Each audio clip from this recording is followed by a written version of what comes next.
الحمد لله رب العالمين والصلاة والسلام على نبينا محمد وعلى آله وصحبه أجمعين أما بعد. يقول الإمام أبو داود رحمه الله: حدثنا سليمان بن داود المهري قال حدثنا ابن وهب قال حدثني سعيد بن أبي أيوب أنه سمع أبا عبد الله القرشي يقول: سمعت أبا بردة بن أبي موسى الأشعري يقول عن أبيه عن رسول الله صلى الله عليه وسلم أنه قال: إن أعظم الذنوب عند الله أن يلقاه بها عبد بعد الكبائر التي نهى الله عنها أن يموت رجل وعليه دين لا يدع له قضاء. تو بابن کتاب البیوع بابن فی التشدید فی التشدید فی الدین، یعنی کتاب البیوع کے اندر یہ جو باب ہے بابن فی التشدید فی الدین، یعنی قرض کا معاملہ انتہائی سخت ہے اور آدمی کو قرض کے معاملے میں سست و کاہل نہیں رہنا چاہیے، بلکہ قرض لینے کے بعد حتی الامکان آدمی کو ہمیشہ اس کوشش میں رہنا چاہیے کہ جلد از جلد قرض کی ادائیگی کر دے، کیونکہ انسان اگر قرض کی حالت میں یعنی مقروض ہو کر کے مر جاتا ہے تو جیسا کہ اس سے پہلے حدیث پڑھ چکے ہیں یہ حقوق العباد میں سے ہے. اللہ رب العالمین حقوق العباد کو معاف نہیں کرتا ہے اور بغیر اس کی ادائیگی کے انسان کا چھٹکارا بہت مشکل ہے. تو اس باب کے تحت یہ دوسری حدیث ہے. امام ابو داؤد رحمہ اللہ فرماتے ہیں: حدثنا سلیمان بن داؤد المہری. سلیمان بن داؤد المہری یہ ثقہ راوی ہیں جو امام ابو داؤد کے شیخ ہیں، استاد ہیں. قال اخبرنا ابن وہب، یہ ابن وہب. قال حدثنی سعید بن ابی ایوب، یہ عبداللہ ابن وہب ہیں. حدثنی سعید بن ابی ایوب بھی ثقہ ہے، اور سعید بن ابی ایوب یہ بھی ثقہ راوی ہیں. انہ سمع ابا عبداللہ القرشی. ابو عبداللہ القرشی یہ راوی مقبول ہے. ابو عبداللہ القرشی یہ مقبول ہیں اور انہی کی وجہ سے یہ حدیث ضعیف ہے. چونکہ یہ راوی مقبول ہیں اور مقبول راوی کے بارے میں اس سے پہلے میں آپ لوگوں کو بتا چکا ہوں کہ مقبول راوی حافظ بن حجر رحمہ اللہ کے ہاں مقبول اس راوی کو کہا جاتا ہے مقبول حیث یتابع، جہاں پر اس راوی کو دوسرے روات کی متابعت حاصل ہو. کسی راوی نے اگر اس کی متابعت کی ہے تو پھر یعنی اسی جیسا راوی یا اس سے کوئی ثقہ راوی ہو جس نے اس کی متابعت کی ہے تو پھر ایسی صورت میں اس کی روایت قبول کی جاتی ہے، وہاں پر وہ راوی مقبول ہوتا ہے. لیکن اگر راوی حدیث کو روایت کرنے میں منفرد ہے تو مقبول راوی ایسا ہوتا ہے جو اصلا ضعیف ہوتا ہے. اگر تنہا وہ روایت کرے تو اس قابل نہیں ہوتا ہے کہ اس کی روایت کو قبول کیا جائے، اس کی روایت اس درجے کو پہنچے کہ اس سے استدلال کیا جائے. لہذا یہ مقبول راوی ہے اور یہاں پر ان کو کوئی متابعت حاصل نہیں ہے کسی کی، اس وجہ سے یہ حدیث یہ اس سند سے ضعیف ہے. فرماتے ہیں: سمعت ابا بردہ بن ابی موسیٰ الاشعری. ابو بردہ جو ابو موسیٰ الاشعری رضی اللہ تعالیٰ عنہ کے لڑکے ہیں، ابو بردہ بن ابی موسیٰ یہ بھی ثقہ ہے، روایت کرتے اپنے والد ابو موسیٰ اشعری رضی اللہ تعالیٰ عنہ سے، جن کا نام عبداللہ بن قیس الاشعری ہے. عبداللہ بن قیس الاشعری رضی اللہ تعالیٰ عنہ مشہور صحابی ہیں. انہ قال، اللہ کے رسول سے روایت کرتے ہیں کہ اللہ کے رسول صلی اللہ علیہ وسلم نے فرمایا: ان اعظم الذنوب عند اللہ، کہ اللہ رب العالمین کے نزدیک گناہوں میں سب سے بڑا گناہ یہ ہے ان یلقاہ بہا عبد بعد الکبائر التی نہی اللہ عنہا، یعنی ان کبائر گناہوں کے بعد جو گناہ کبیرہ ہے، بڑے بڑے گناہ ہیں جن سے کہ اللہ رب العالمین نے منع کیا ہے، تو بڑے بڑے گناہوں کے بعد اللہ رب العالمین کے نزدیک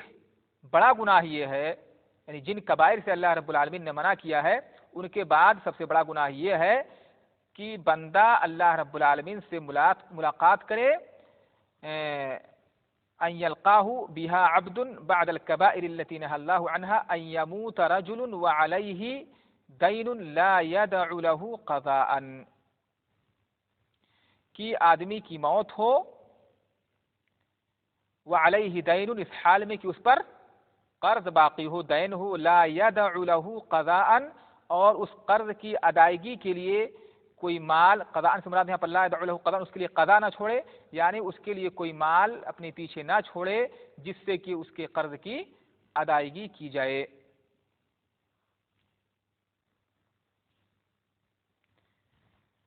تو حدیث یعنی ترجمہ جیسے کہ میں نے بتایا کہ اللہ کے نزدیک اس کے منع کردہ کبائر کے بعد، منع کردہ گناہوں، بڑے بڑے گناہوں کے بعد سب سے بڑا گناہ یہ ہے کہ بندے پر جب موت آئے تو وہ مقروض ہو، بندے کی جب وفات ہو تو اس پر قرض باقی ہو اور اس نے اس کی ادائیگی کے لیے کچھ مال بھی نہ چھوڑا ہو جس سے کہ اس کی ادائیگی کر دی جائے۔ تو اس حدیث سے معلوم ہوا، امام ابو داؤد رحمہ اللہ اس حدیث کو لائے ہیں کہ اس حدیث میں قرض کے معاملے کی سنگینی کو بیان کیا گیا ہے کہ آدمی کو قرض لے کر کے سستی اور کاہلی نہیں برتنی چاہیے،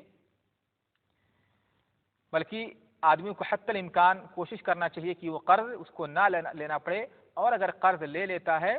تو پھر یہ اس کوشش میں ضرور رہے کہ کسی طرح سے اس قرض کی ادائیگی کر دے۔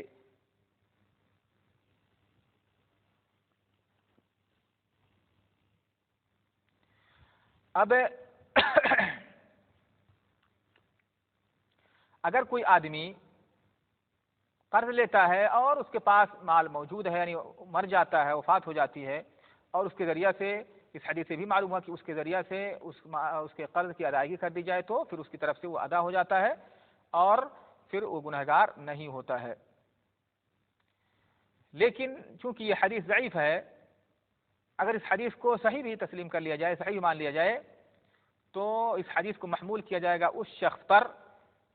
جو شخص قرض لینے کے بعد قرض کی ادائیگی کا ارادہ نہ رکھتا ہو، اور اس کی یہ نیت نہ ہو، یعنی قرض لیتے ہی اس کی یہ نیت نہ ہو کہ ہم اس کی ادائیگی کریں گے، بلکہ قرض لیتے ہی وقت اس کی یہ نیت ہو کہ اس کی ادائیگی نہیں کریں گے، تو اس طرح سے قرض لینا یہ باطل طریقے سے لوگوں کا مال کھانا ہے۔ لیکن اگر کوئی ایسا شخص ہے جو مضطر ہے، مجبور ہے، اور وہ قرض کی ادائیگی کرنا چاہتا ہے کہ جب بھی اس کے پاس ہوگا وہ قرض کو ادا کر دے گا، تو ایسا شخص معذور ہے اور اس کے لیے قرض لینا اس طرح سے درست ہے، جائز ہے، لیکن اس پر ضروری ہے کہ وہ اس بات کا حریص رہے اور اس بات کی کوشش کرے کہ جب بھی اس کے پاس مال آئے گا فوراً وہ اس کی ادائیگی کر دے گا۔